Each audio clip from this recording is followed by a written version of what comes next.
Evening all, or is it afternoon? I don't know, I get lost here. Afternoon all, how are you?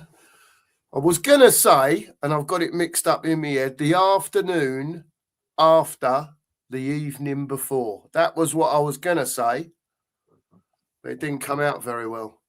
Hello, Nige, how are you? Hello, mate. Yeah, that's a bit of a mouthful, isn't it? I would not have Yeah, been brave enough to even attempt it.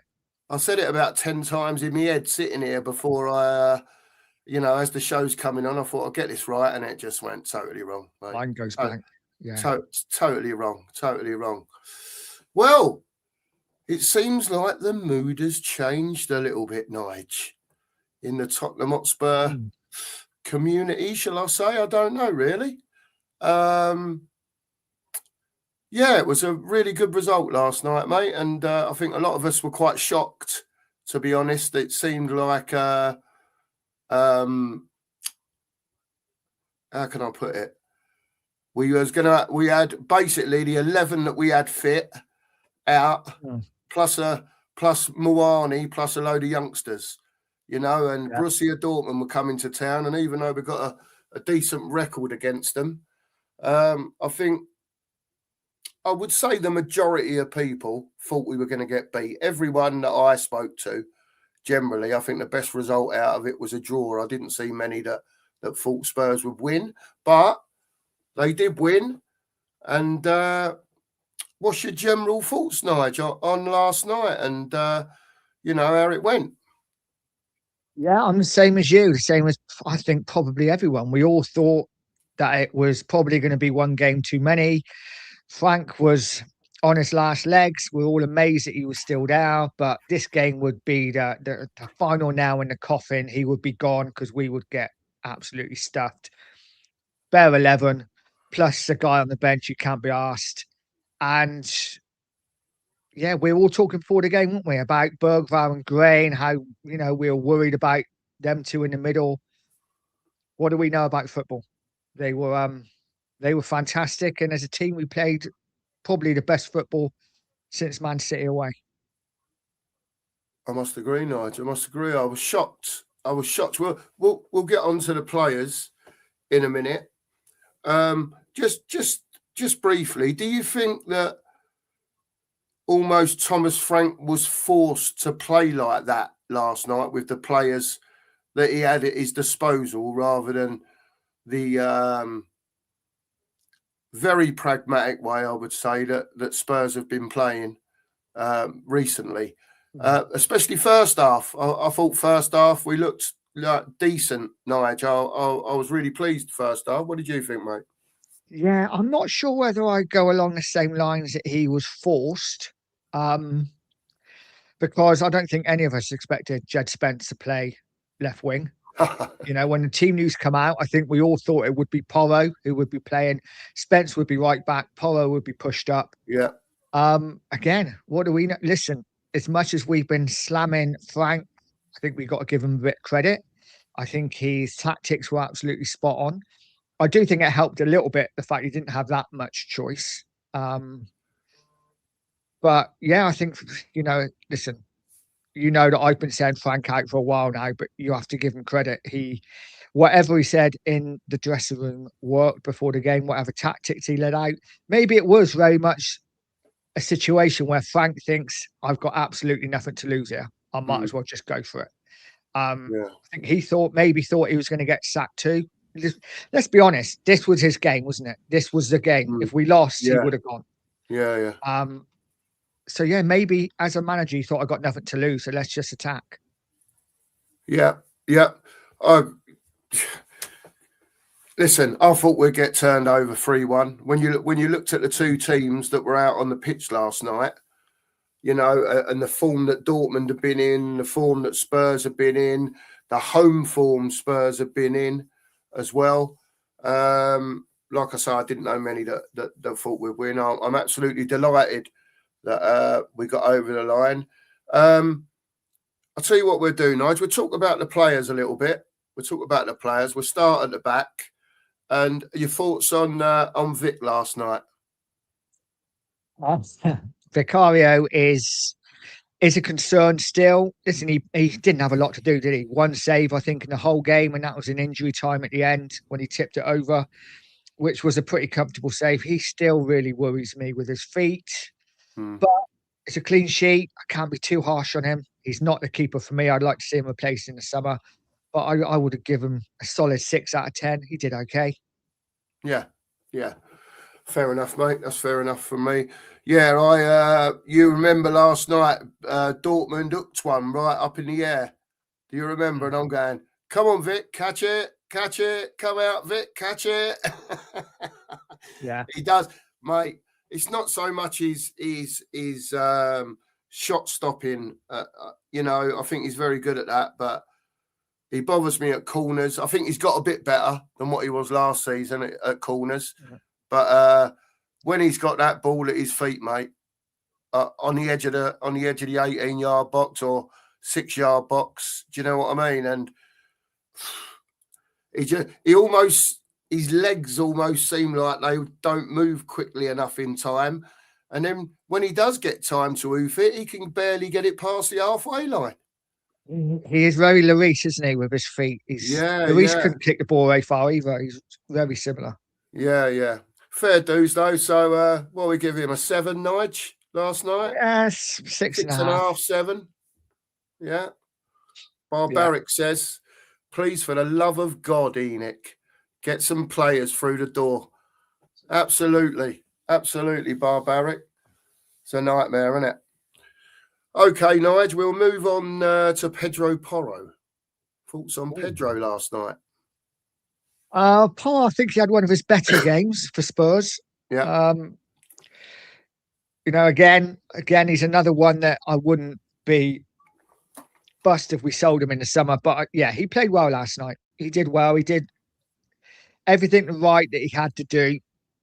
Disappointed with the chance at the end that he fluffed his lines a little bit. It kind of hit his running leg, doesn't he? It's just as he was about to line up to shoot, it kind of hit him and put him off. That was disappointing, but all in all, another 7, I'd say, out of 10. Yeah, I thought he was decent last night, to be fair. And also tucked in the second half as well. Tucked in a little bit in midfield there because he was pushing on a little bit sometimes, wasn't he? And it seemed like he pushed in and helped Gray out a little bit. I thought he did anyway. But yeah, he was decent, mate. He was decent. Yeah, he's a 7 for me as well. Let's go to. Should we go first? Mickey van der Ven first. Go on. Kevin Danzo. Yeah, that's who I meant. I thought Danzo was brilliant. I love Kevin Danzo. He's one of my favourite players that doesn't play often. He's always solid, powerful in the air. Not a bad passer right from the back as well. He gets some stick about his passing, but he's all right. He's your typical old school defender, heads everything that comes his way, chucks himself in the way of everything. And, he was always the right side of his attacker. He defended how a defender should. Like I say, I like Kevin Danzo. I wouldn't have an issue with if he started every game for me. I think he's very solid, and I think you hit the nail on the head, Nige. Whenever I've seen him, and don't get me wrong, he has made mistakes in games, and I think every player does, but I see him as like a proper old school, solid centre half who's there to do a specific job. Do you know what I mean? Then balls come launching over, you can always almost see his eyes from the telly. Do you know what I mean? Like and he launches himself over the top of a couple who are jumping for it and stuff like that. Yeah, I really like Danzo, to be fair. And I don't think he would be out of place, if you was playing him every week or even in a free. It'd be all right, Nige, Yeah, I like Danzo. We'll move on to Romero. Yes, good. Again, Romero, good solid performance. Had a bit of a bozo the first couple of minutes, and when he had a bit of a wander, nearly got caught out. But other than that, good solid performance. Scored the goal, put us one up, and it's what you want to see from your captain. Good. You know what? It was nice to say that Romero was good without having to say what he did that was magnificent. Do you know what I mean? He was just there. He just did his job. Yeah, which is yeah, nice. So often we talk about Romero and we talk about a moment of madness or something that he did. And yeah, he was just there and he did his job, which is what I want from my captain. yeah, yeah. I agree with that, mate. Yeah, he did well last night, to be fair, and good header for the goal. Good header for the goal. And I thought he done well with Danzo, to be fair. They done all right as a pair last night, them two. Not bad at all. Had Yeah. a couple of there was one, the keeper launched one over the top, wasn't there? Was that in the second half? I can't remember. Or was it first? I can't remember. First half, I think. But he launched one It might over be the second. top, didn't he? And Jed Spence come across to cover, and it was that was a bit iffy for a minute, but yeah, it is what it is. There's Romero. Yeah. Oh, what are we saying? 7 for Romero as well again? Yeah, solid 7, yeah. Yeah, we'll have a 7. If anyone wants to put their scores in the chat for the players that we're talking about, by all means, do so with a little comment. You're more than welcome. So we'll move over to Destiny. For me, I love having Destiny back. You know, he gives us everything we need on the left, and that's balance. You know, a left footer at left back, good going forward, solid enough defensively, and he just keeps going, doesn't he, all night? You know, he keeps running, and yeah, for me, Destiny was one of the better players, and I think him. I mean, we get on to Spence, but I thought him and Spence worked really well together. Yeah, he gets up and down well with Doggy, doesn't he? He does get, and it's almost like those two, because like one's a fullback generally, and one would generally be a wing back. They was almost like in the wrong positions, weren't they? As such, you'd have expected Spence to be left back and a Doggy flying on because he's got the left foot. Do you know what I mean? But regardless of that, a Doggy played very well. I thought done very well. Been out for a while, hasn't he, Nige? And it's always hard to sometimes to come back in to be at the speed of the game and that. But I thought he did all right, Destiny. Did all right. Yeah, very good. 7 again from me. I'll have that. Yeah, and me. Yeah, and me. Big up, Corey. Hope you're well, mate. And big up, David. Hope you're well too. Big up, mate. Excuse me. Right, we'll move on to these two DMs. We'll start with Archie Gray. Again, I'd say best performance in a Spurs shirt for me for Archie Gray. I think he dominated the midfield. I think his passing was really good in the first half hour. Tired a bit second half. You could just tell that he'd run out of steam a little bit, but he kept going. Yeah. We didn't have a lot of options, did we? So, yeah, for me, Archie Gray's best game. Again, I'll probably still give him a 7, but I thought he did well. Yeah. Do you know what I liked more, Nige? You've just said about you thought his passing was good. What I liked about Archie Gray, especially in the first half yesterday, and Bergvall was the same to a certain extent, because they were in those sort of DM modes, if you like, those two that were sort of not shielding necessarily, but they were doing the Paulinia job, if you know what I mean, to a certain degree. I thought the pair of them won most of the second balls, got their footing during tackles, but when the ball was loose and they won it, 9 times out of 10, which I haven't seen from Gray, he gave it easy. He just gave it easy rather than trying to get his head up and you know, players are up his backside and they're all sort of, you know, jostling for the ball. He just gave it easy. And I like that, you know, because it only needs a simple 2, 3, 4, 5 yard pass to get you out of that where you got people round your Nige, isn't it? And I thought Archie Gray, first half, I thought he was an 8. I've got to say, I'd have given him an 8 first half, dropped off a bit second half, but still a 7. So for me, I'll give him a 7.5, to be honest with you. Tell you what else I liked about him. Say that again. Tell you what else I liked about him was his aggression. Yeah. You know, like you say, he got stuck in. He had a bit of a ding dong with one of the Dortmund players second half. Then he grabbed him by the, you know, scruff and like. Yeah. I like that.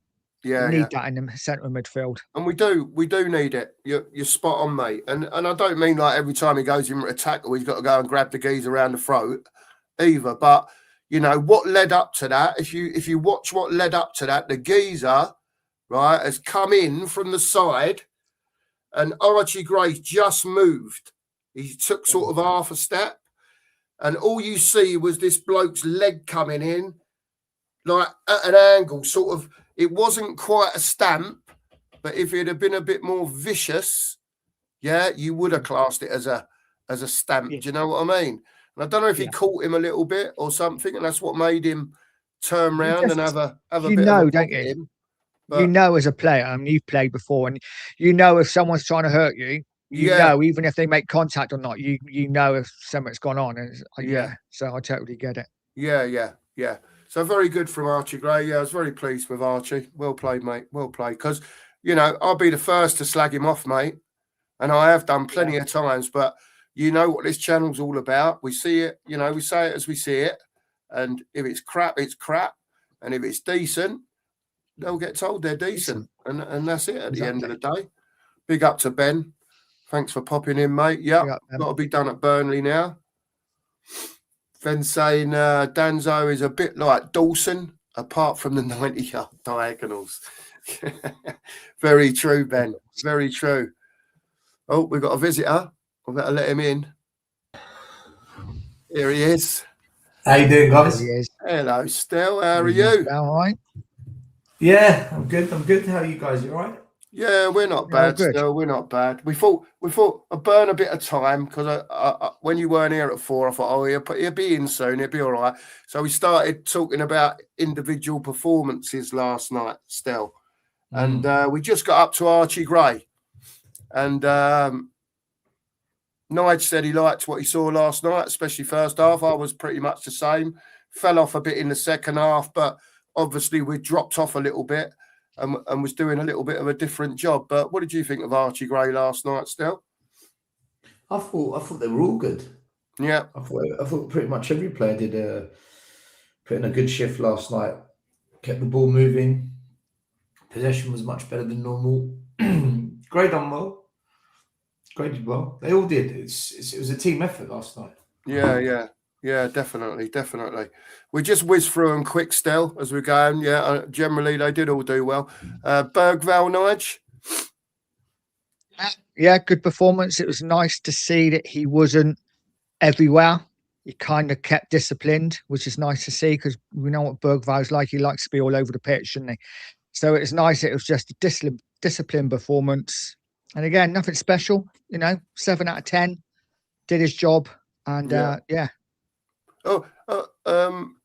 tell you what we do, because I think they was all 7 out of 10s last night. So to save going through everyone, but was there anyone in particular, either of you, that you thought, yeah, that's a bit different tonight? Is someone stepped up, or a Jed Spence on the left wing, or a Simmons? He seemed to be a lot better last night. Either of you, what are your thoughts on probably your man of the match? I'm asking, I suppose. Oh, for me, Simmons, without a doubt, probably his best game in a Spurs shirt. It does worry me that he gets a lot of space in the Champions League, and obviously the Premier League's a little bit quicker. Yeah. But for me, when Simmons is like that, he makes Spurs tick, and I think we had more through balls in one game from Simmons than we've had all season from anyone. So for me, Simmons was man of the match. Yeah. What about you, Stel? Mark, I'm going to jump out and jump in because my internet's playing up here. Yeah, you're freezing a bit, mate. No worries, Stel. See you in a minute. Give me a second. All right, mate. Yeah, Bergvall for me, I thought similar to Archie Gray, really, because they both did pretty similar jobs. I think Archie Gray was a bit more, I don't know, prevalent, I suppose is the word, isn't it? Seemed to put himself about a bit more. That's why I've given him a 7.5, Bergvall 7. But both were very good. 2 youngsters against Borussia Dortmund in the centre of your midfield, and did very well. The pair of them, very well. Right, we'll move on. So we're talking about him, Jed Spence, Nige. Yeah, Spence did well. Like I said, unexpected. Didn't expect him to start wide left, as almost like a forward. Yeah. yeah, he skinned his fullback quite a few times, didn't he? Especially in the first half. And I don't know, is it? Are we going to see Spencer again more regularly? Maybe he's not a fullback. Maybe he's more of a winger. I don't know. A lot of people on Twitter I see calling him the next Gareth Bale, which is mental. But no, he had a good game. Yeah, he did. He did play well. I've give Jed Spence not stick because for me I just don't like right-footed players on the left, Nige. Do you know what I mean? It's just me. I don't know. I'm just a bit old school like that. But he done a really good job last night. The only thing that he did do a couple of times, he tried to put a ball in a couple of times on his left foot to give him his due, but he struggles on his left foot to get a cross in. So if you're going down the outside, that sort of hinders him because he's got to stop, knock it back a step and then try and swing it in with his right, or he's then coming back, Yeah. But he played very well, as they all did, as they all did. They did. You've already said about Xavi Simons. I think you've hit the nail on the head, Nige. Is he going to get that time in the Premier League? When he's got that, yard of space extra, I think he looks different class. He can run with a ball. He can see a pass, and I still think he's adjusting. I really do. And it might not be until next season when the season starts again, maybe until you see the best of him, until he's settled down. I don't know. It could be Burnley on Saturday, and who knows? But that, you said to me earlier, Nigel, it was nice for him to see him playing with a smile on his face, wasn't it? That was the best thing. Yeah, he literally, especially that second half, he was loving it. You could tell he was enjoying himself, and he's looked really unhappy the last couple of months, hasn't he? When playing, like stressed, disappointed in his own performance. So it's nice. It was nice to see him smiling and playing well. Yeah, absolutely. Ben's on the no-go chain. This is true. Absolutely, Rich. That's what we're doing. Yeah, nice to see you in, mate. So now we'll move on to Mr. Odibert. Okay, yeah. Again, one of his better games. I still get a little bit frustrated with him, but again, first half he skinned his fullback for fun. I think there was one moment in the first half when he just knocked it past him and just ran, and it's just like, wow. If he does this every game, we've got a real player on our hands. Trouble is, he goes quiet, doesn't he? He'll have a good 5-minute spell, and then we won't see him again for half an hour. But again, one of his better games. Enjoyed him again. Another solid 7. Wasn't amazing, but 2 assists to his name as well. So hopefully that gives him confidence. Yeah, absolutely. Odibert for me, I loved it. You saw how excited I got, Nige, when he knocked it past him and he got on his bike. Do you know what I mean? Because I ain't being funny. Once he goes past, he ain't for catching, really. Even running with the ball. It seems that his problem is actually getting it, fronting that defender up, knocking it past him, and then getting on his bike. And they seem to foul a lot in the knocking it past them section, didn't they? But again, 7 out of 10 last night. Like you say, he showed flashes, goes quiet, but when he does get going, he lights it up a little bit, Nige, doesn't he? Just that little, look what he did last night on the right wing. Knocked it past him, got on his bike, got the crossover, and that's what we want to see from him. That's what we want to see. So good stuff. Do you think that Dortmund took us for granted? So you thought that maybe they thought it was going to be an easy game because they had a full team out, didn't they? That was their best side. Nige, I was shocked. It was almost like it was competitive, up until the fella got sent off. Is it Svensson? Got sent off. We'll talk about that as well. I thought Tottenham were on top, to be fair. I thought we'd had the better of the game until he got sent off. I thought for the 15 minutes afterwards, till half time, we done well. And then when we come out second half, we almost not sat back, but we just dropped 5, 6, 7 yards. Do you know what I mean? And I don't think there was as much going forward as what people expected against a 10-man Dortmund. But at the same time, being 2-0 up, I think they maybe suspected they didn't want Dortmund to nick one, get back to 2-1, and then we are sort of 10 behind the bing. Do you know what I mean, Nige? And it's one of them, isn't it? It's we're 2-0 up. We're playing against 10 men. Let's be honest, half time we were cruising. It was probably one of the most comfortable first halves we've had all season.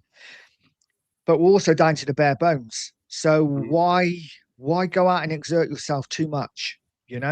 We've won the game effectively. I know it's not great on the eye, but just manage your game out. Manage your game. Sit back, let them come on to us. We'll try and catch them on the break, which to be fair, we nearly did a few times. Bit better finishing, we would have won that game 3 or 4-0.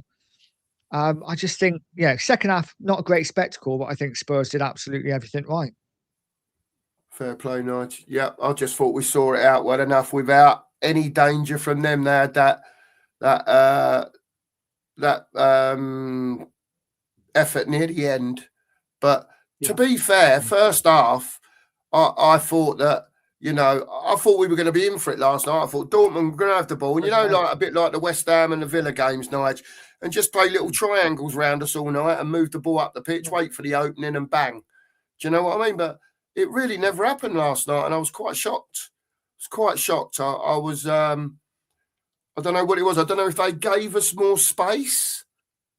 Because up until Svensson went off, it was competitive, wasn't it? Even though, we were the better side, I would say, But the space that we had, it was almost like every time Gray got the ball, he had that extra yard. Do you know what I mean? Because they weren't pressing onto him. And maybe it made their life a bit easier in the midfield. I don't know, after he'd gone off. Maybe. I don't know. I don't think they looked like scoring at all, even first half. They had a couple of half kind of breaks when their pace nearly got Adeyemi through. But I just can't remember them creating anything in the first half. And I think even with 11 men, I think Spurs were by far the better side. There seemed to be a lot of a stronger, a lot of more of aggressive press in that midfield. Any loose balls, Spurs would win. And we haven't seen enough of that this season. Yeah, absolutely. One to go, Nige. We'll finish on Dom Solanke. What a goal. When I first saw it, I thought he backheeled it in the net. And I was like, wow, what a finish. And then when he saw it in slow motion, it's like, Jesus. But listen, a goal's a goal, right? Hopefully that gives him confidence. I thought he worked the line well, held the ball up well when he had to. You can still see that he wasn't match fit. There was a couple of times, I think you said it last night, a couple of crosses went on in and he was on his heels. But that goal will do him good, and hopefully, it's all about getting fitness now.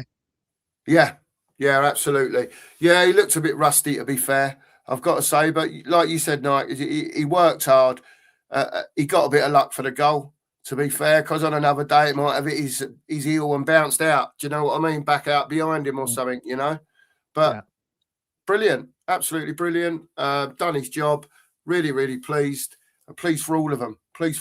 And well chuffed with the result as a fan, to be honest with you, because I really didn't expect it. Didn't expect it at all. Iceman saying Big Dom got 2 assists and a goal in 5 seconds. I think so. Who said last night he assisted his goal? It was like he assisted. Ali McCoist, wasn't it? Oh, that's right. Ali McCoist. Yeah. Mad, isn't it? Absolutely mad. Well, there's the players. Now, before we talk about the game in general, just wanted you to. What effect did you think the win has on Thomas Frank? Because it seems to me like now, especially with how the fan base, how they feel, I think a lot of people said, "Well, look, we've beat Borussia Dortmund last night, but if you go to Burnley on Saturday and lose, it don't mean anything." So is it almost like now that he's on a game-to-game basis, and when it goes wrong, they'll pull the trigger, or the longer it lasts, you think it's like looking at the table, for argument's sake, West Ham probably got to overturn us by 4.5, 5 games, whatever it is, with 16 games to go. You know, I don't know. Do you think Frank is still under pressure to go? I suppose that's what I'm asking, but I'm going round the houses. Yeah, 100%. He's got to be, isn't he? Let's not sugarcoat shit. We've been crap this season. We've been awful, and one swallow doesn't make a summer. Great result last night, fantastic performance. But let's be honest, most of us thought he should have been gone before last night's game. Yeah. And I think the pressure's still on him. If we lose to Burnley, I still think he's on. He's going to be going. Champions League, great. Fantastic night last night. And it's difficult, isn't it? 'Cause you don't want to speak about Frank getting a sack because we've just beat Borussia Dortmund. Yeah. But you have to be realistic, and we are still really bad. We are 14th in the league. If Brighton didn't score a last 10-minute equaliser against Bournemouth, we'd be 15th. Yeah. There's still a lot to do, and I actually thought he was going to get sacked regardless. I thought he'd be gone today, regardless of whether we won or lost. But obviously, the win was so good, you can't really sack him. I think he deserves at least a Burnley game. But again, if we lose to Burnley, then the pressure's back on. Yeah. So, I don't know. Who knows with this board? Yeah. Iceman saying only one change for Burnley, VDV, and for Danzo, in his opinion, as long as everyone is fit from the last night. I'm not sure that Bergvall will be. I think he's doing injuries, and then, before he's got over that injury, he's doing another injury, or he's reoccurring that injury. I think the kid needs a rest, to be honest with you. Please. And he needs to, as short as we are, he's obviously played last night. I heard Archie Gray played with a knock last night. Xavi Simons played with injections, and apparently his foot was like a football when he come off the pitch last night. So, fair play to them if they're going out there playing with, and I know footballers play with injuries every week and, injections and whatever, but they're all youngsters at the end of the day, and fair play to them if they're going out there with painkilling injections, to do the job. And then they did the job that they did last night. I think that's absolutely brilliant. Absolutely brilliant. Yeah, Rich is saying Xavi's ankle doesn't look that great. So no. It'll be interesting to see. I would expect Conor Gallagher will come back in. I've heard that Paulini's injury they're really worried about. Apparently, don't know exactly what the injury is, but I've read a report that he was injured when he came back and played, re-injured it again. And now Spurs are really worried because they don't want it reoccurring in the running. So that I think they're being very careful with him, very careful. But VDV Gallagher, I would imagine. I'm just trying to think who else. And depending if Solanke's come out of the game all right, whether Moani will play up front. Because you won't hear that till later in the week if he's injured again. No, you would expect Tao maybe to come back. Yeah, possibly. Whether they come back in for Spence or not, I don't know. But he'd be back in the squad.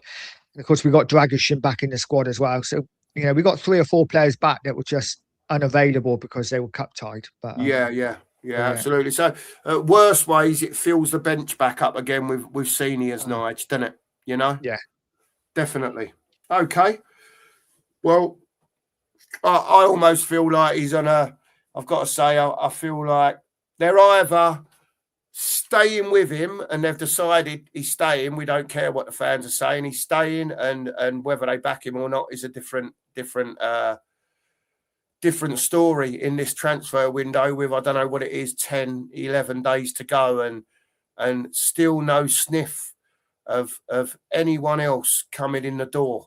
And this is what drives me absolutely balmy about Spurs, because they've had January to sell players, to loan players out, to free spaces up, and whatever else. And I know our squad's bloated, But at the end of the day, we need some quality in.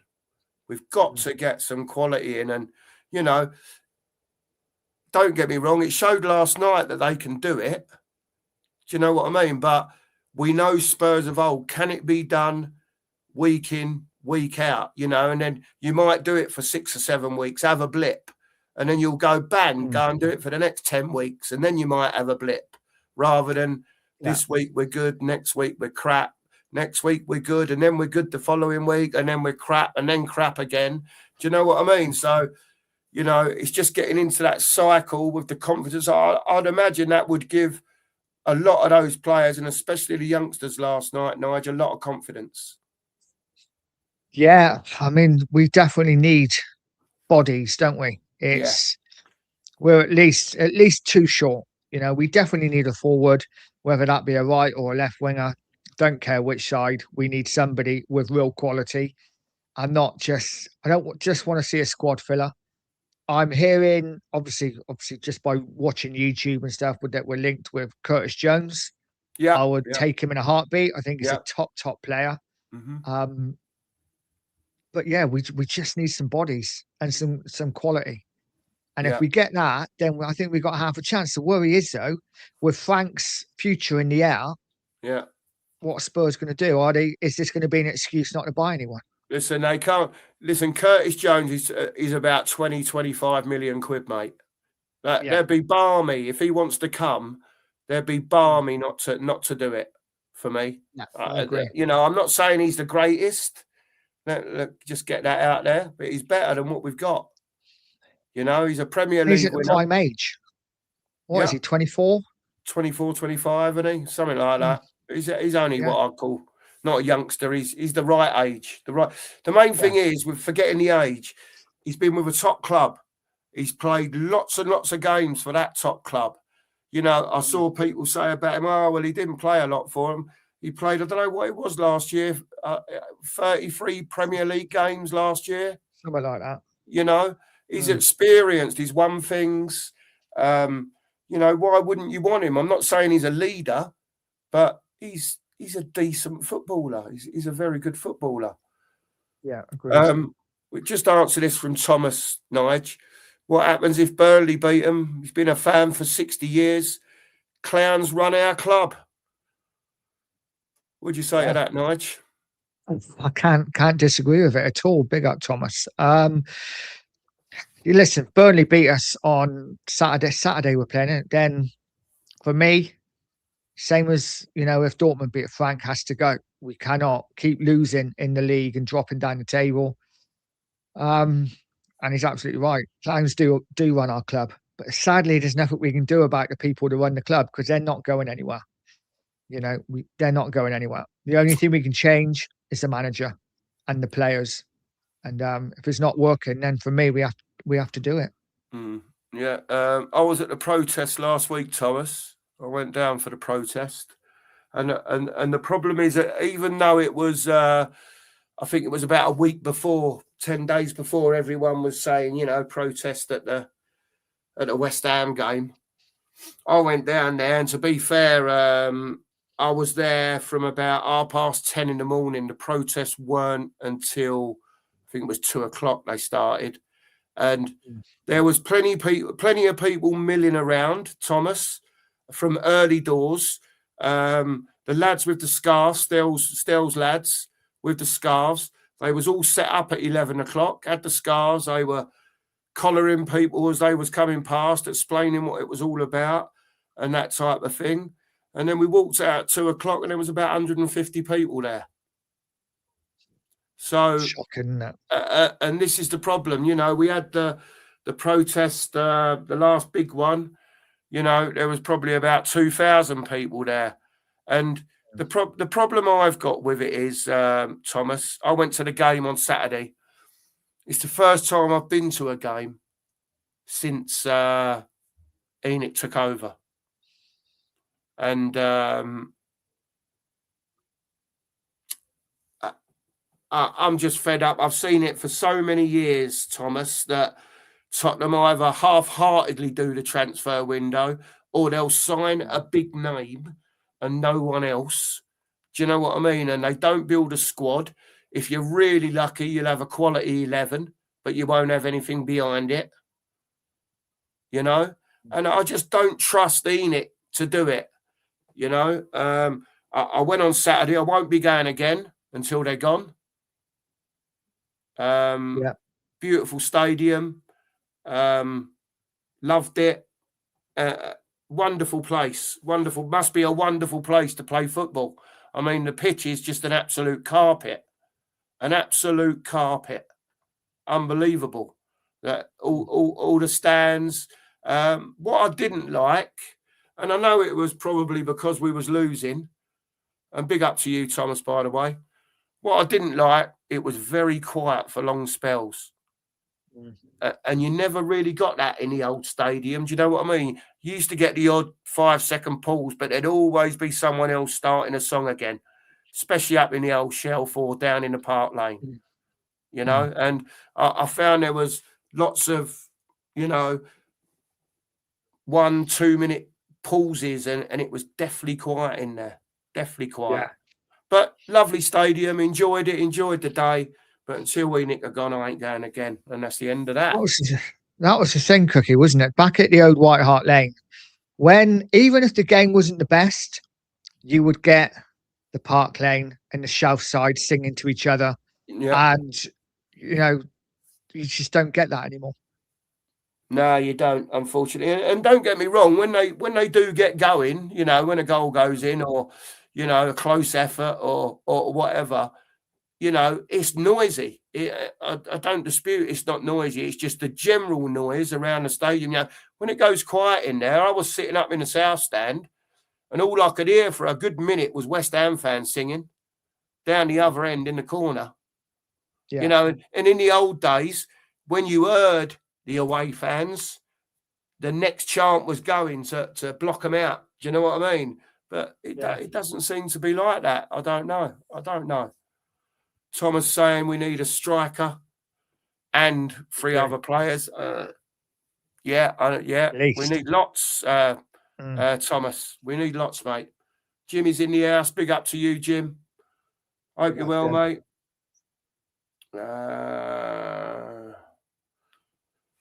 Who's he talking about there? Mateta. Is that meant to be? That'll be Mateta. Yeah, Villa talking to him, isn't they? Is he going Villa or Juventus, isn't he? One of those two, yeah. You'd think we'd be all over that, wouldn't you? You would think so. He's not the greatest player in the world. He's very streaky, but he's always causing problems, pressing and, harrying and, he's another one. He's got that part of his game. But we got to remember that we are the stage we are now. Let's be honest, the lower Premier League side, because we're mid-table to lower table. Yeah, we've been that for the last 18 months. We're not going to get that quality of player, so we need that quality of player. And if that's a Gallagher, if that's a Jones, if that's a Mateta, then that's where we are. Yeah. Exactly, that is where we are, and we unfortunately now have to remember that. Jimmy says, go and get Walton and Mateta this month while the ship is sinking. Yeah, it'd be lovely, that, Jim. Do you know what I mean? It'd be lovely to go in there and go, there you go, I don't know, whatever, 100 million or 110 or whatever it is, and go bang and have them. Do you know what I mean? But we don't work that way, Jim. You know that. You know that, Jim. I just can't see it happening. Can't see it happening, mate. And the later it gets in the window, the more doubtful I'll be. And then if they do bring anything of quality in, I'll be over the moon, won't I? I'll be over the moon. We get as well.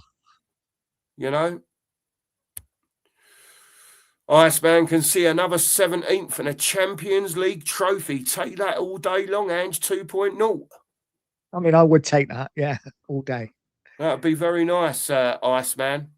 But I don't think we'll finish 17th. I think we'll be somewhere between, 10th and 12th, something like that. I think we'll end up, unless we go on a good run and we can start pushing for those last Europa League spots. What are we, 7 points behind now, aren't we?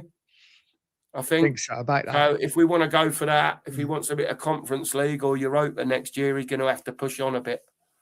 Yeah. You know, Binny guys in the house. Big up, Binny. Hope Big up, you're well, Binny. mate. Hope you're well. Joe's saying he's a professional clown and he's infuriated. And look who's in the house. Look, the sheriff. Big up to the sheriff at work. up, Hope you're Sheriff. well, mate. Hope you're well.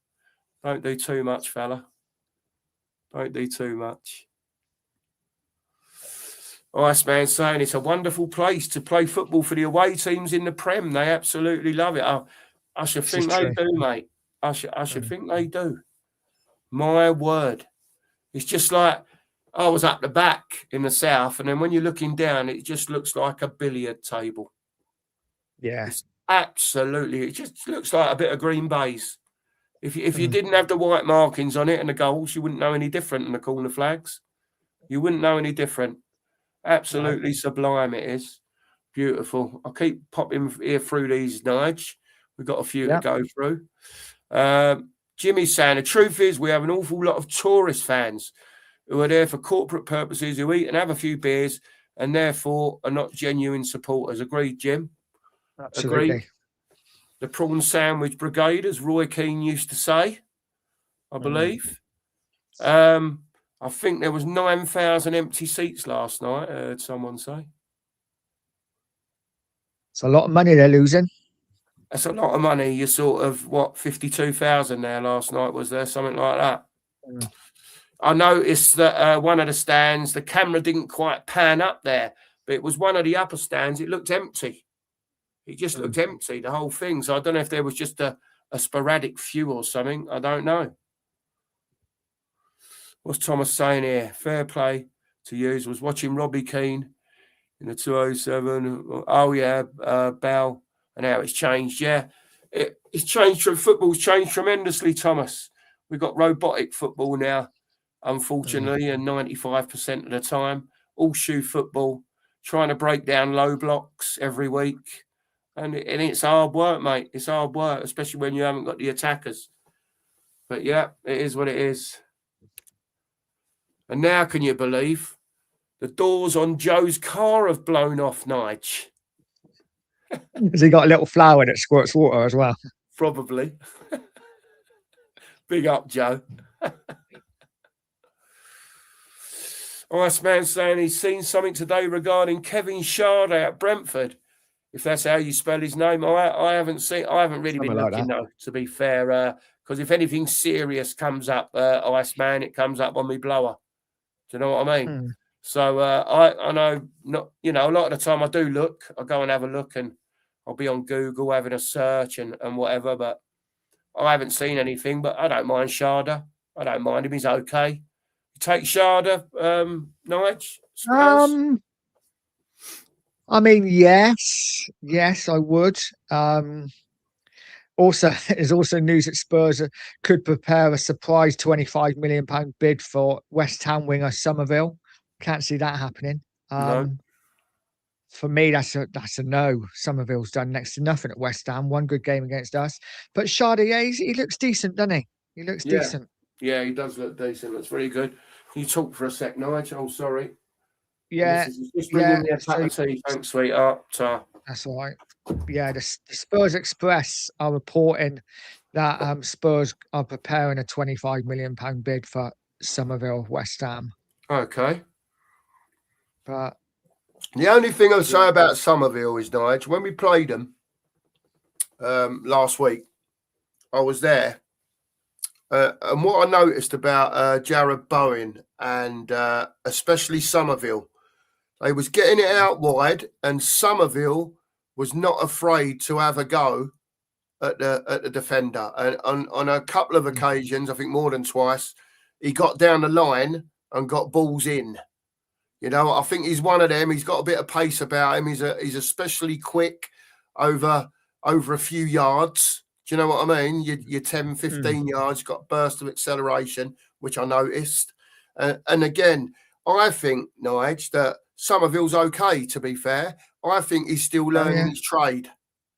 I think he's one of them. He's not quite there yet, but he was quite threatening against, he was coming down the left, so that'd been our right. So that was against Porro. He was quite threatening against Porro, and he fronted Porro up a couple of times, man to man, and I think it was a sort of 3-1 to Somerville type of thing. Do you know what I mean? In the little clashes that they had. But yeah, I agree. Listen, again, Somerville, he's okay. He's the sort of lad I'd have in the squad. But as as the old saying goes, he ain't moving the needle at the moment.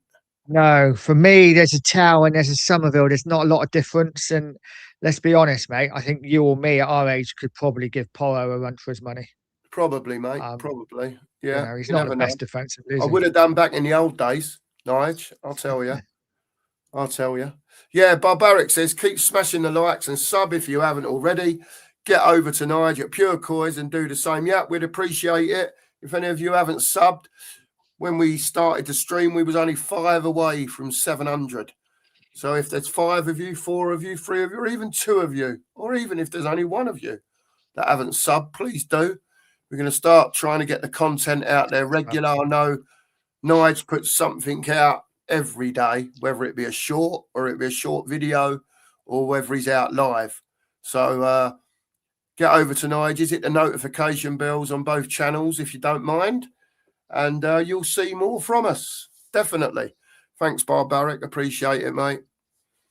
Joe Beasley, the real question is why ain't we signing anyone? Less than 2 weeks left. Nige? Mate, I don't know. It's so frustrating, isn't it, being a Spurs fan at the moment? It's just, I think we all kind of deep down knew this would happen. But every window, especially January, we always hope this is the month. This is it. This is January. You make those signings. And they've come out. They promised us. They said we've got £150 million war chest. Yeah. And what have we done? We've sold Johnson for 35 million. Spent 5 million. For 35 million. Yeah. Yeah, whatever it is. Yeah. Might even be levels, Nige. Might even be levels, you devils. But pretty much what they've got for Johnson, they've paid for Gallagher.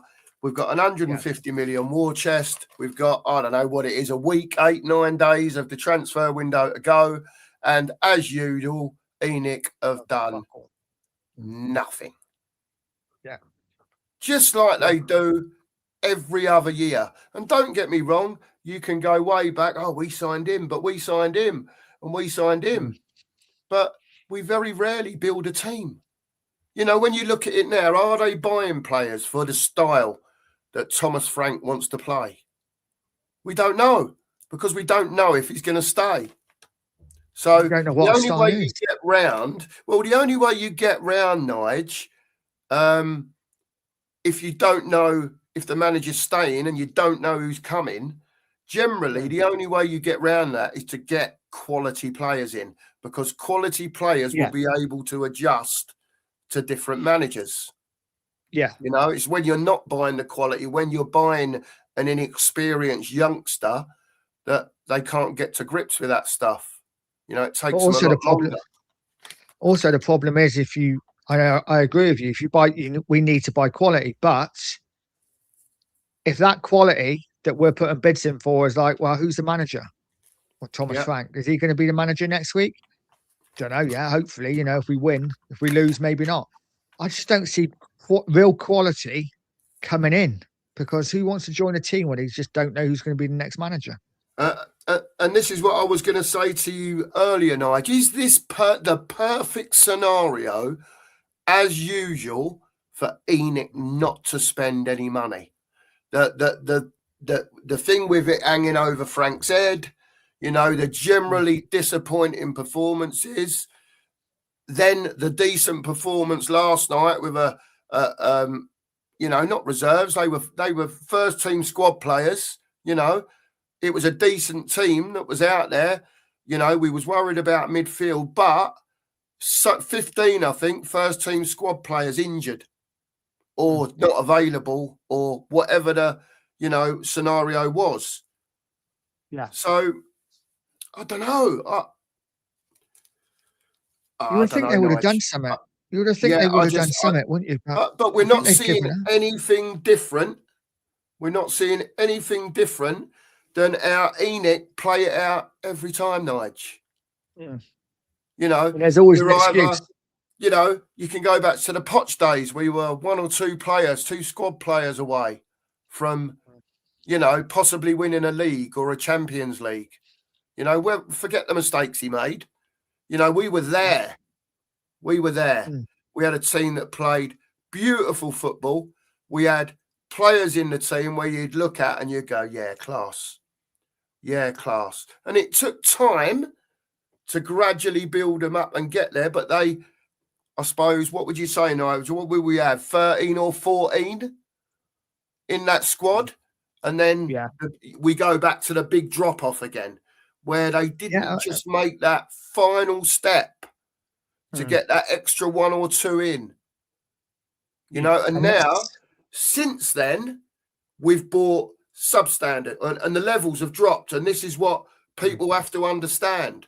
The levels since 2019 of players bought has fell off a wagon, I think. Yeah, and we talk about the mistakes that Poch made, but let's be honest, if he had the squad, he wouldn't have made those mistakes. No, that's true. You know, playing Sonny at left wing back or left back, whatever he did, that wouldn't have happened if we'd had a proper squad. You know, the only one that he could be really labelled at him was when he played, I think it was Vorm in the semi-final against United, the FA Cup. Yeah. But most teams in the Champions League over that time would do that. You know, Man City still do it now. They play, and so do Spurs. You know, the League Cup, we'll play Kinski.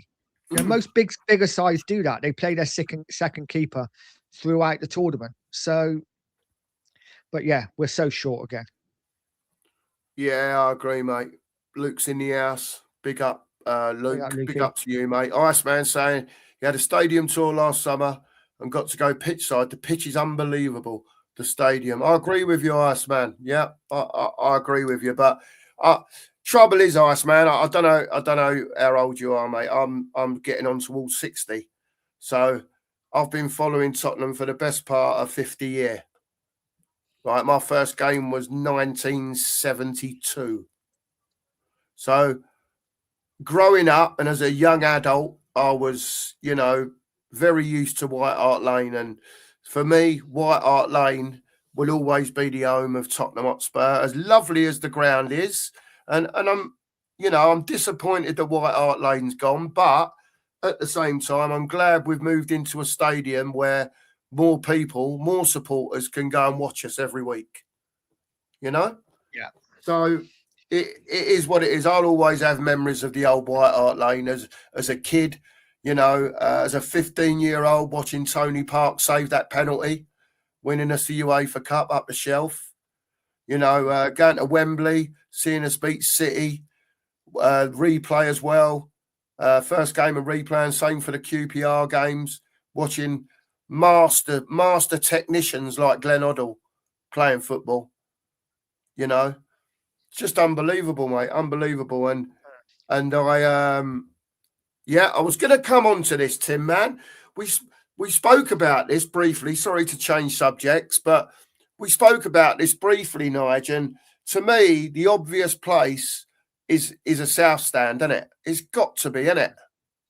Well, this was the whole point, wasn't it? In making this south stand, you know, that was going to be like straight up. It was supposed to be like the Dortmund wall. And you saw the Dortmund fans last night, mate. They're mental. Oh. They don't stop singing and bouncing all night. Unbelievable. This is what the south stand was supposed to be. It was supposed to be our Dortmund wall. And they've made half of it corporate. They've chucked different sections of fans in. They've made some of it family. For me, that should be where all the hardcore fans are. All the singing is. They should be allowed to bring flags that are massive and just, you know, megaphones, whatever. We need to build an atmosphere. I agree. I think it'd be the best thing ever that could happen to Tottenham, to be quite honest with you, Nige. To have you know, like you say, the big flag, someone to make one of them huge, great flags with a cockcrow on it and have it going across the south stand, backwards and forwards for 20 minutes before the game. Do you know what I mean? And like you say, you know, I don't know what the rules are over here with flares and stuff like that. I know they're big on it in Germany and all that, but create that atmosphere rather than being in a concourse singing for half hour before you get in it. Get in your seat. Exactly. Get Instead of in your having that seat. drummer, instead of Yeah, having that drummer that's stuck right up in the top out the way, yeah, get him down right behind the goal, drumming, smashing the drum, and you know, like I say, with a megaphone in his hand, getting the chants going, getting the fans going. You know, it would mate. work. I don't know why they don't. I just don't understand it, because you watch some of the German games and even the smaller German sides, their stadiums are bouncing, Yeah, absolutely bouncing. yeah. I mean, Dortmund were 2-0 down with 10 men last night, and they're standing there, hands in the air, jumping up and down. You know, thousands of them. It was rocking, mate, and they were losing. You know, God knows what they're like when they're winning. Be unbelievable, wouldn't it? Exactly. But, you know, I don't know if it's just, I don't know if it's an English thing, you know? I don't know. Yeah, look at Liverpool. That's the only, you know, there's other teams, but look at Liverpool. They sing their anthem and all that. Matey sings the anthem. The whole ground sings the anthem. Do you know what I mean? All that type of thing. They have, you know, it seems like every single fan's got a scarf when they're singing their anthem. Their scarves are in the air. Yeah. They've got all their flags going backwards and forwards, you know, the big ones, the massive, great ones, smaller ones, whatever. You know, do it. But bring something to the ground. Why not? Why not? It frustrates me as well that even it's a little thing, but you know, at the old White Hart Lane, we had THFC on the seats. We had the Cockerel on the seats, you know. I mean, it wasn't the best. Why don't you have that in a new stadium? It's because it's corporate and it's an event stadium. Yeah. You know, but it's our stadium at the end. There's Tottenham Hotspur. Listen, we were there before anyone else, Nige. Yeah. Weren't we, mate, eh? Tottenham was there before anyone else. And, you know, you're spot on exactly what you said, Nige. It's not a football stadium anymore, is it? You know, it's not exclusively. We know it's not. And I think it just takes the edge off of it. I think these owners don't give a toss. I think all they're interested in is making money. And I think the word is probably just staying relevant. Just staying relevant. You know, that it's just 25 years, man. This lot have been doing this. And I don't see, you know, I thought there was a glimmer of hope when Levy went. Nige, you know, I thought there was just that glimmer of hope, and that's why I went to the game last week. You know, I thought, well, I'm going to the protest, and Phil said to me, "Do you want to come?"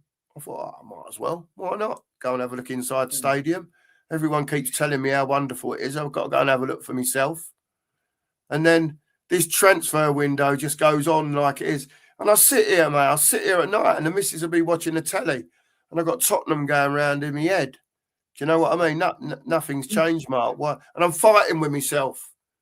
Do you know what I mean? And I'm thinking, go on then, go and get 2 or 3. Go and spend your 150. Do you know what I mean? And let's do it. Just announce them all on the same day. Bang, bang, bang. Yeah, exactly. Do you know what I mean? That would be a statement, wouldn't it? Yeah, and then I punch myself in the face. Do you know what I mean? Like, Mrs. down to me, what you doing, Mark? Mark, what you doing? It's all right. I'm all right, Lise. It's all right. Don't it just sum it up, though? We did think, I mean, a lot of us thought, and maybe a lot of us still think, that Levy was the problem, but he wasn't. He wasn't. Yes, he was part of the problem, but he wasn't the main problem at all. No, definitely not. Definitely not. EG Spurs, big up to you. I don't think I've seen you before. If you haven't been in, mate, sub up for us. Really appreciate it. Like the stream. And to Nige over at Pure Coys as well. Appreciate that. EG Spurs, he says, we need more players back. Frank or sack him. But Enoch 2.0 always leave us short. Nothing has changed. EG, it's looking that way, mate. It's exactly what we was talking about just now. It's looking that way. You know, and the longer the window goes on, and, you know, it's just typical of Tottenham, you know, it'll be next week, whatever, 2 days before the end of the window, and they'll sign another kid. That's just Tottenham. Do you know what I mean? I've got lost here. What's this Jimmy Somerville bit about? What's that? Jimmy. You'll have to enlighten don't me, know. Jimmy Hotspur. No. We've been yapping for so long, I've lost track of that Is it- one. Is it like a Jimmy Somerville? Wasn't he the singer of Oh, do you no? Can't remember now. The Oh, Jimmy Communards. Somerville was what they called not the Proclaimers. The other one. Communards, wasn't it? Who? Communards, that's it. Communards, yeah. Communards, Jimmy Somerville. Just what you said, Nige. Emery wrong. He thinks that Somerville could be like just another Oddy Bear. At the moment. That's what I mean. I don't see him as that step up. From what No, we got. there's not a lot in it, to be quite honest with you. I saw Oddy Bear skin that geezer last night. And Somerville was trying to do the same to Porro the other day, and there wasn't much difference, Emery, to be honest with you. Iceman, I don't know how to do it. Mark does it. How can I do it, Nige? I'll do it. I think I know how to do it. Sorry, Iceman. Sheriff normally does all that stuff. I just press the go button and talk. And Nige and Mark sort everything out for the channels. So if Nige can do it, he will. If you can't do that, go to Pure Coys, all one word, at Pure Coys. Click on that, and then that will get you into Nigel's channel, and you'll be able to subscribe there, Iceman. Okay, sorry about that, mate. Oh, and Barbaric's done it. Look, straight afternoon. Oh, nice. That's how much I was looking, well. Iceman, at the comments. Well, Barbaric. One at a time cookie here. Do you know what I mean? I'm going to put that up there a bit. And then, hang on, I've pressed something. Don't do that. That's Nige's. So anyone who's in, get over to Nige. He's on his way to 1,200. Get over to him and smash him a sub. And if you don't mind, smash us one too. We'd appreciate it. Yeah, come on. 3 short of 700. So that's put a few there more you subs go. in. 3 of you in here and haven't subbed. If there is, please sub. Get us to 700. I know that Iceman said he's going to sub to you now, Nige. He's got it there, mate. Big up to you. Cole Slim Blue, evening chaps and chat. Big up to you, Cole. Hope you're well. Oh, is that Alex? Oh, no one's saying Frank in here, Alex. I think Nige is still Frank out. I'm still Frank out. We're just talking about that it was a decent performance last night. I don't think anything's changed on the Frank out bit for us. Alex wants to fight. I don't know. Just come in, guns blazing. Perhaps you're talking about the chat, Alex. I don't know. But yeah, we're still Frank out, mate. We want a new manager, a new start. Paul Brown's in the chat. Good evening to you as well, Paul. Lovely to see you, mate. Lovely to see you. Barbaric's in the house again.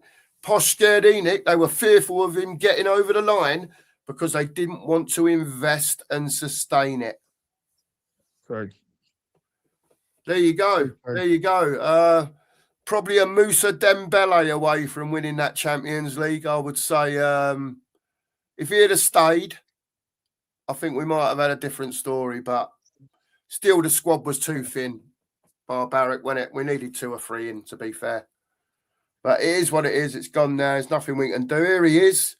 Ghosted in the house. Big up to you, Ghosted. Good to see you, mate. Hope you're well.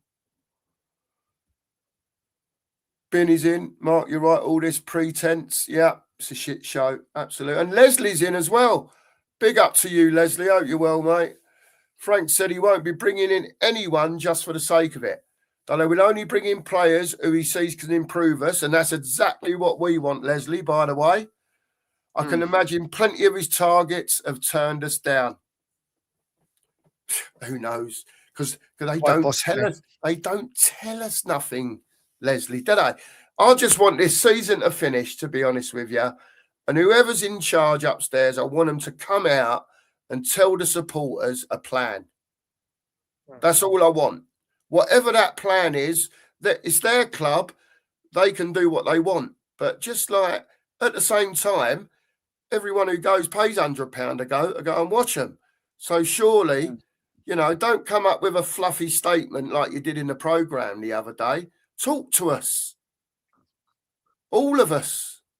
Don't just get 300 people in a room. I'm sure you can make a statement telling us what your intentions are for the club. You know, and it's no good like at the beginning of this season. We're striving to do this. We want to win the Euro Champions League. We want to win the Premier League. You can't do it the way you are going. You're not investing enough money in it. I don't know what else to say about it. Big up to you though, Leslie. Thanks for being in. Iceman's 43, so I got what 15 year on you, Iceman. So what you born 84-ish, 83, something like that. So you was just a nipper when I was up the shelf watching Spurs win the UEFA Cup. But yeah, it is what it is. Big up to you, Nige. Yeah, let's get to 700. Why not? Thank you very much, Nige. Keep smashing for both channels. We'd appreciate it. Here's Ellie. Big up to you, Ellie. Hope you're well. Hello, Mark and Nige. Big up, lads. Afternoon. And what a great European performance. Where has that not been seen? That energy, that drive, that level since we played Man City away and we turned up big time. Absolutely, we did, Ellie. And that, do you know what, Ellie?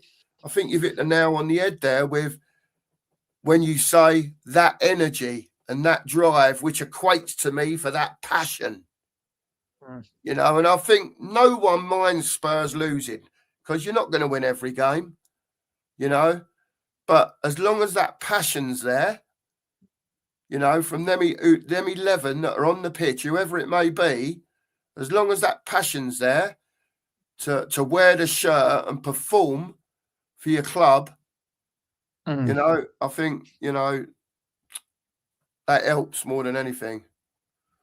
Yeah. Oh, Binny, I don't know what they're doing, mate. It won't change, Bins. You know it ain't going to change until they sell up and get lost. And all the while it's making the money it is, they're not going to.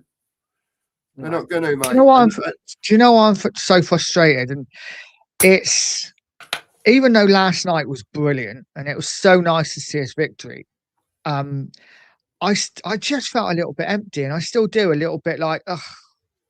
Because it's so frustrating, isn't it, that they can play like this. They can do it, but they choose not to so often. Yeah. That's what I'm frustrated about the most, I think. Yeah, it is, because especially when you see some of the performances that we've put in, Nige, especially at home. And I know I don't dispute it's more difficult nowadays to play at home because fans turn just like that. You've only got to miskick the ball and you're being called a this and that and the other. Do you know what I mean? Might be the only mistake you make all season, but it'll be on you. Yeah. You know, and I just think fans generally have changed. It's almost like life for kids, I find nowadays. It's an I want it now. You know what I mean? And sometimes it don't happen now and you've got to wait. You've got to wait. We've been waiting a long time, Iceman. A long time, and Binny, you know, we've been waiting a long time, and it's Enoch frustrate me more than anything else, and this is why I say to you, Nige, when that team put a performance in like they did, especially first half and comfortable second half, you know, without being great, the board will look at that and go, well, if this lot can do it. And we've got all this lot on the injured list, all these so-called Mickey van der Vens and that to come back in that are meant to be sort of great, you know, very good players. We don't need to buy anyone. What do we need to buy anyone for? We've got Maddison coming back next season. We've got Kulu coming back soon. Dragassin's back already. Don't worry about it. He's asked for a transfer. Tell being dropped from the Champions League. Look, for me, Tell, I think, to me, shown me nothing. Not really. A lot of effort, but he did show against West Ham. He was the only Spurs player, even though he didn't succeed, that tried to get past his fullback. He was prepared to knock it down the line and have a go and try and get there. And, you know, I know a lot of fans were disappointed when he got tugged against West Ham. You know, because Odibert was very quiet. I think, I'll be honest, mate, I think Tal's gone. I think it wouldn't surprise me if he's gone this month. because Frank clearly doesn't fancy him. Yeah. And I agree. I quite, listen, he's not brilliant, but I think at least he does. He's direct, isn't he? He gets the ball, he wants to go forward. And it is what it is. But we 100% have to bring in at least a couple more players before the window shuts. Oh, Nige, there's no doubt about that, mate. There's no doubt about that. It's we need players now. Eddie's back in again. Our fans in the stadium got that energy from the players. They were all in on it last night. And at last we saw Xavi. We saw the Xavi we all know was in there. That kid looks a different player with another yard, doesn't he, Nige? Oh, he's class. Terrible finisher, but he's a great player. Mm. It was nice to see last night, Nige, him sliding a couple of through balls through. Porro had a chance, I think. Was it Mawani had the other chance? Yeah. Should have scored. And it was nice to see that. And I think last night, he showed that he's got more than one facet to his game. He can run with the ball. Yeah. I have noticed as well, he started to tackle back a lot. He's getting stuck in when he loses the ball. That. He's sticking his shoulder in front of bigger fellas as well, trying to get in front. I thought he played really well last night. But what I will say is, number one, and I'm not trying to diminish it, we were against 10 men. Our midfielders had a lot of space second half last night. Yeah. And I know that Xavi in the first 25 minutes was when he was doing his good stuff, when there was 11 still on the pitch. Very good, very good. Yeah. I think, again, he's getting there.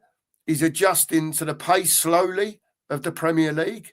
And I think he will get there. He's got it all in his locker. Like Nige says, the shooting ain't great. But I'm sure he'll get round to it. He scored a few goals in his career, so he'll be all right. Fine. Joe's saying, great fans with average players for too long now. The fans can soon turn, though, Joe. The fans can soon turn. And believe me, when Tottenham fans ain't happy, they'll let the players and the manager and the board know. They really will. Not very forgiving, are we? Can be, what's the word, Nige? Is it vociferous, whatever it is? Something like that. Yeah, very, like that. Yeah, it can be. Absolutely. But we are great fans, Joe. There's no doubt about that. Iceman's back in. Joe Lewis is a multi-billionaire. He doesn't need money. Sell the club, relax on your yacht, give it to someone who cares about football and bringing Spurs back to the glory days. He's got more money than we'll ever have, Iceman. A lot of us put together. Do you know what I mean? And yeah, you're right. And that's all us as fans want. We want him to sell it to the club, sell it to someone, who wants to make money at the club. And again, I'll say it, people are in business to make money. I ain't got a problem with that at all. But, you know, when there is spare money floating about, put it back into the club. Let's get better players. Let's get a better squad so we can win things regularly.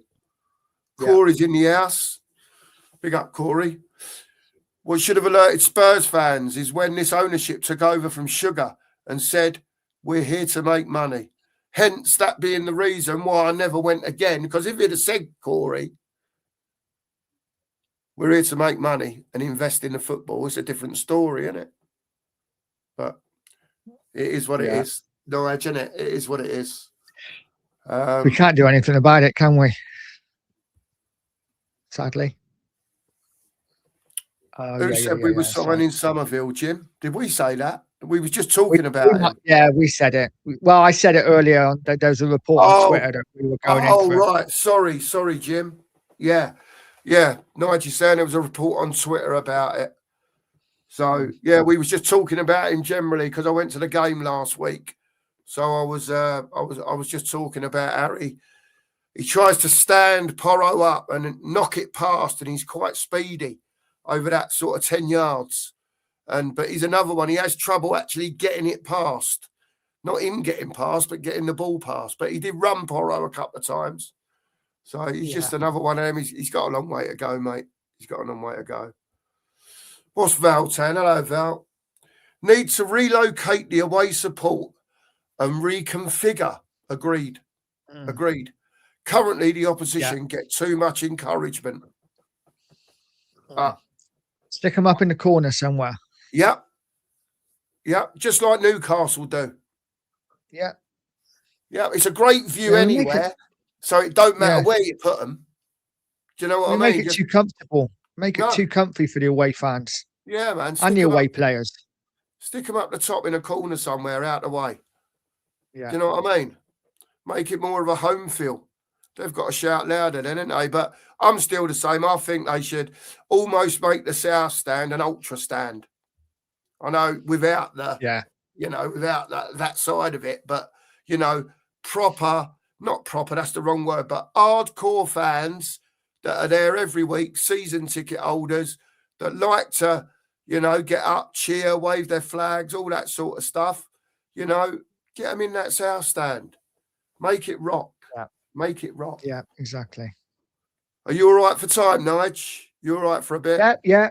If you have to shoot, just tell me, mate. All right. Yeah, no worries, it's all right. We've got plenty of chats here we can talk about at the moment, I think. Ellie's saying the problem is the greed that's made our club bled dry in terms of proper progression and proper success. Greed and not the willingness to spend money, Ellie. Which is greed then, because they're keeping it all, aren't they? Or the majority of it. Yeah. What do you think to that comment? No, it's just pretty much spot on, really, isn't it? Problem is the greed that's made. Yeah. It is. It's basically the stadium now is, as Sheriff always says, cash cow, isn't it? It makes too much money. And this is the problem. They're making too much. And this is why I don't think ENIC will sell. Or if they do sell, whoever comes in will have more interest in what they can make from the stadium than the team rather than the team on the pitch. And this is what worries me. Whoever buys it, it's not just them selling; it's whoever buys it. Yeah. I get what you're saying there, Nigel. I agree. Corey's back in again. I'm not interested in making this team match the stadium. As long as they can sell their little venue every year to the NFL and shit rappers and pop stars is all they care about. Don't hide your feelings, Corey. I'll read it out, mate. Just don't use F-bombs or anything like that. But I'll it's how it seems to a fan, Nige, isn't it? To be fair, it's almost like, the football's here, but as long as Beyonce's in or whoever, Rod Stewart or whoever it is, and we fill out the gaff, that it all goes in the coffers and you never see it again. Sometimes it feels like that. I know. Lee Payne's in the house. He says, "May the force be with you." It was last night, Lee. We'll have some of that, won't we, Lee? We was a bit before the game, we had a little chat before the watch along nights, didn't we? And none of us were, particularly confident that Spurs would get a result last night, but fair play to him. Absolutely fair play to him. If you haven't subbed to Nige, please do. There's his link. All you need to do is get over there, smash a like, smash a sub, sorry. He's on the way to 1,200. Give him a tap up and hit the bell when he comes out. Burke's born and bred's in the house. Big up to you, fella. When the owners told the architects what they wanted the stadium to be used for, football was last on the list. Probably. You're probably not far wrong. You're probably not. And like Nige said earlier, Burke's born and bred, we ain't even got our logo on the seats no more. Do you know what I mean? It's like, Great question from Rodney coming up. I'll ask you first, Nige. I'll click on it. Okay.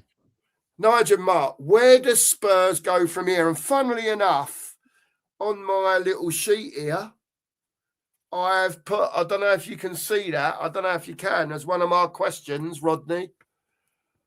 I don't think you can see it, but it says there, where do we go from here?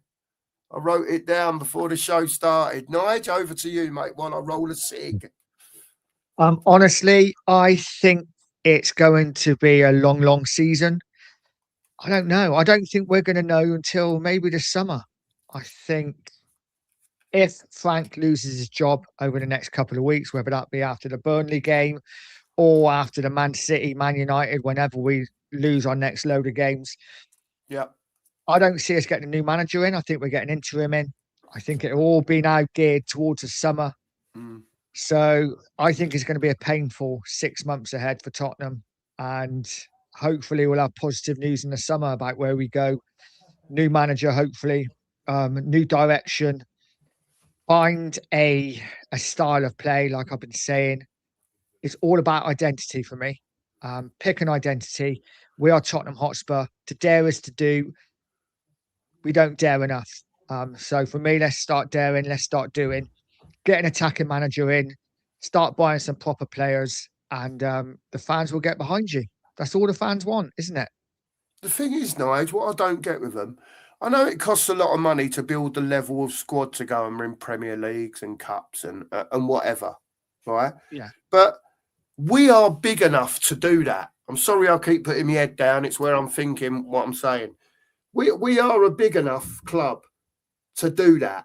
And the thing is, to then sustain it, that's not the difficult part. Because if you buy right and you buy at the right age and you know, for argument's sake, you give someone a 6-year contract, right? If they've been great for 4 years, unless you're going to keep them for their career, and they've, I don't know, maybe just drop that level, then sell them on, get the next one in, get your 40 million quid back out of your 60 million quid you paid, you know? And then once you're there, you only need 1 or 2 every transfer window. And then you probably, in a January, if you're doing all right, you can have a break. Don't buy one because your squad's all right. You don't need to. You know? Agreed. And I just don't get it. It drives me up the wall, Nige. It really drives me up the wall. You know? Surely, like you say, we don't. Go on, mate. We don't have to spend loads of money. I know we're talking about 150 million, but like you said earlier, Curtis Jones, 20 million, 25 million. You know, we could bring 3 of those kind of players in at that kind of price. That already raises our level. And then when we do have the likes of Maddison come back, Kulu come back, you know, suddenly our squad's looking so much different. I don't think we have to be spending 70, 80 million pound on players. No, I agree, mate. And they're out there, Nige. There's players out there. He's another one I want gone, that Lang. I want him out. Oh, he's an idiot. And I want a proper scouting team in that are looking at these fellas. And, you know, sometimes they don't work, you know, but if you get the right scouting department in, 75% will work. Do you know what I mean? 3 out of 4 you get in, you'll be all right. And our scouting network is just crap, mate. It's just crap. Vindaloo's in the house. Big up to you, Vinders. And I will shout you out, mate. You know we're a fair channel here. You know, I'm not particularly a lover of Arsenal, but I like you, Vindaloo. So I'll read it out, mate. Big up, lads. Any chance of giving us a pump up? We beat Inter 3-1 at home, making 7 changes to the lineup. Well, yeah, I don't give a shit, mate. Big up to you, Vindaloo. Well done to Arsenal. Top of the Champions League standings, unbeaten, qualified already. 21 points from 7 games. Top of the Premier League. Well done. Well done.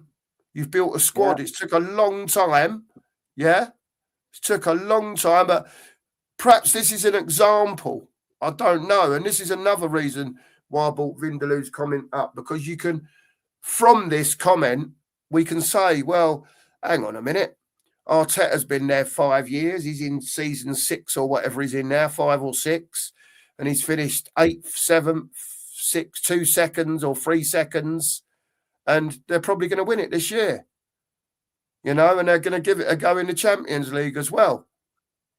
So, you know, I think there's levels. And when we talk about levels here, you know, that's levels. But they've worked over the last 5 years and built it to get to the stage that they're at now. And they're at the stage where they can go away to someone like Inter, you know, make 7 changes like Vindaloo said and win the game. But I still hate Arsenal, Vindaloo. I'll just tell you that now, but I love you. All right, mate. Look, and he fucking laughs his head off with a comment after. Look, yeah, I love you too, Vindaloo. Get out of here. Lee Payne. That's enough of Arsenal. Let's get back on Spurs. We used to be a football club, Lee says. That had a stadium. Now we're... Hang on a minute. I've missed it. We used to be a football club that had a stadium. Now we're stadium that's got a football club. Thanks, Enoch. Seems that way. Yeah, spot on, mate. You know what? It would have been so nice. There is no doubt that stadium is beautiful. Yeah. Yeah. But why could we not have had like a massive like cockerel with a ball? Why could we not have our badge like on the side of the stadium, like all in lights that like lit up? Why have we not got that? I don't understand. I don't know. See, for me personally, on an home game, they flash all this red AIA stuff around the stadium on the first level, so it's right in the middle. I wouldn't have red. I wouldn't have red in there. Have red in there. And people say, "Oh, don't be stupid, Mark." I would not have red in that stadium. We are blue and white, right? So make the effects any colour but red. I don't want to see red in there. White, blue, yellow, purple, whatever. Yeah, all the colours that are associated with Spurs, but not bloody red. Don't have red going around the stadium. Come on. Jesus, that pissed me off a bit. That did actually. That was the only real negative, if you can call it that, for me. The red, and people say, "Oh, Mark, don't be silly. It's only a bit of advertising." I'm like, do you know what? I don't want it. When Ben and Eubank fought, they made the top of it red, and I'm like, "What are you doing? What are you doing? It's Tottenham Hotspur. Don't care who's in there. Fucking red. That's nuts. Have a word." Roy Park's in the house. Big up to you, Roy. Just sub to both channels. Thanks, Roy. Appreciate that, mate. Frank needs to go. The board are using Frank as an excuse for not doing anything. Typical Tottenham. Yes. That's what we like, Roy. We like people that say it how they see it, mate. And I think that's exactly how we see it, mate, really.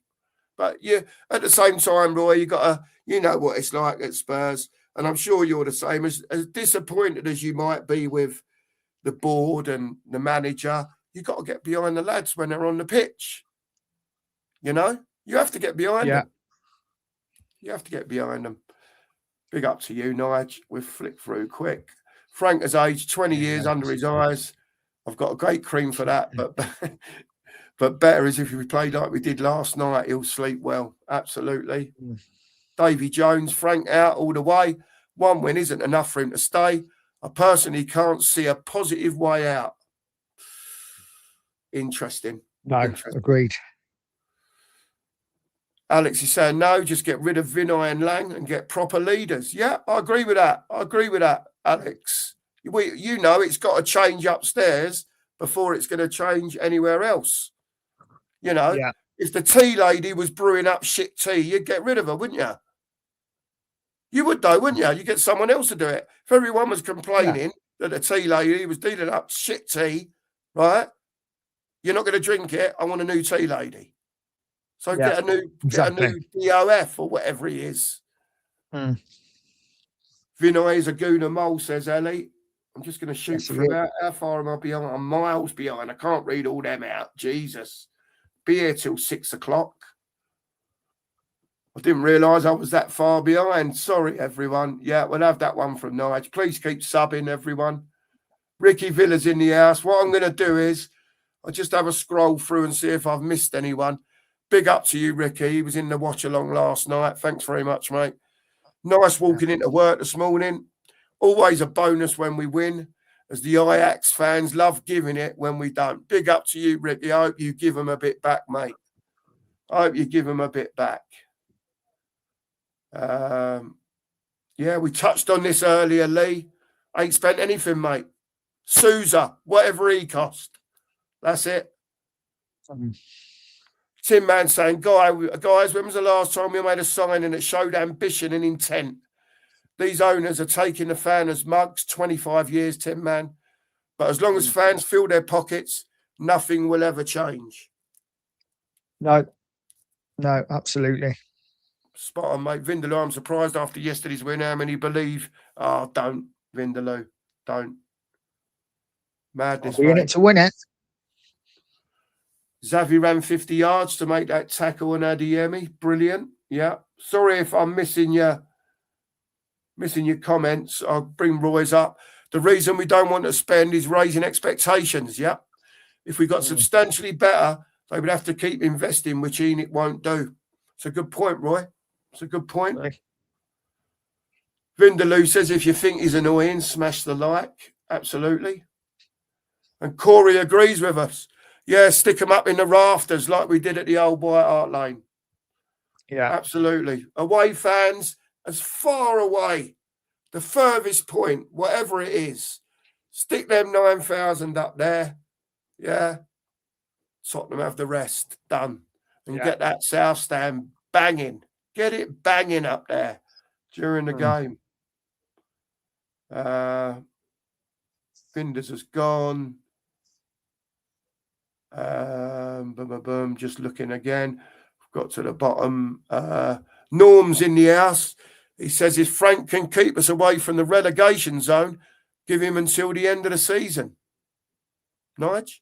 Doesn't really matter, does it? Now it's one of them. The season's done. We're still in the Champions League at the moment, but the league season's done. Like I said, as long as we're not going down, does it really matter? I think all of us, or the vast majority of us, would love to see someone like Poch back. So yeah, we're gonna have to wait to the summer for that anyway. Yeah, and see what happens in the summer, innit? But what I do want is, Nige, and this is what's going to be difficult. Pochettino's at the World Cup. Can they agree a deal with him while he's still their manager? I don't know. You got to ask. Because I don't know what other things he would have to fulfill as the. Because you know what it's like. It's not like, oh, you get knocked out of the World Cup and you're available. The only way that happens is if you're sacked from your job. But his contract might be, I don't know, another 3 months after the World Cup. It might be. Yeah, I don't know. It might be one of them where almost like where Spurs have agreed. Like, I know we've had all this talk and it was a bit, we signed Gallagher. Gallagher was Poch's man. Yeah. Maybe it's not beyond the realms of possibility that Spurs have said to Poch, do you want to come back? Poch is like, yeah. And maybe he's like, well, what kind of player do you want? And Poch has maybe given him a list of the players. I'm dreaming, but who knows? Who knows if they can agree a deal with him or not? No, yeah, it'll be interesting. Well, I've got to the bottom of the chat. We'll just talk about Burnley briefly. I'll be doing another show this week anyway before the Burnley game. Might even come back on again tonight and have a chat. We'll see who's on. Evening to you, Paul G. Hope you're well, mate. Just tap on that. Big up to you, mate. Yeah, we'll go just for a little bit longer. Ricky's saying, they probably stick them up that end because it's easier to get them out. Makes the police jobs easier to get them away without bumping into the Spurs, like train wires and all that, I suppose, Nige. Can just walk them straight back down to the station, can't they? Yeah, I guess so. I don't know. Paul says, evening, guys. Evening to you, Paul. Hope you're well, mate. Thanks for joining us. Well, let's just briefly, we won't go too deep into it because, like I say, I've got no doubt you'll be doing something before the weekend, Nige, and we'll be doing something together and we'll be on again as well. So, Burnley on Saturday, Nige, big win last night, Champions League. I mean, we ain't conceded a goal at home. Do you know that, Nige? I know. It's pretty awesome, isn't it? It's weird. It's mad when you think about what's going on in the Premier League, and do you know what I mean? And last night they never looked like scoring, mate, did they? No, it's strange how we can be so. Listen, we haven't been amazing in Europe. We've a few of our games. We've kind of done the job. Last night was our best performance by far. That in Copenhagen, but yeah, it's weird. And this is a massive game on Saturday. We have to get 3 points because, as we know, after that, Man City, Man United, Arsenal, Newcastle, that is a tough run of fixtures. So we are desperate for 3 points against Burnley. Yeah, absolutely agree, mate. I think again, it's another. Unless we know something they don't, they're not telling us, which is probably true upstairs the board. It's another must-win game for me, But I also think they're going to make it difficult because they had a good result against Liverpool last week, 1-1, I believe, against Liverpool up at Anfield. So that's nothing to be sniffed at, For all I didn't watch the game, they might have stuck everyone behind the ball, including the manager, the coaching staff, the medical staff, and everyone else to get the draw. Do you know what I mean? But they got the draw at the end of the day. It's a game Spurs should be winning. I've got no, I know Burnley quite well. I used to live up that way for a little bit across from where I am now, and I used to deliver. See you later, bye. Used to deliver the training ground, deliver to the training ground up there, and I spoke to Sean Dyche a couple of times. When I was delivering the old parcels up there, just having a chinwag with him. And when you work out and don't get me wrong, Burnley's training ground, it's not a patch on Tottenham. It really ain't a patch on Tottenham. It's nothing like it. Don't get me wrong, they've got lots of open space, lots of pitches. Yeah, they're all mown lovely. And what we were saying about bays and all that, it's beautiful. But it's nothing like what Tottenham players are living in. Burnley players are dreaming of that.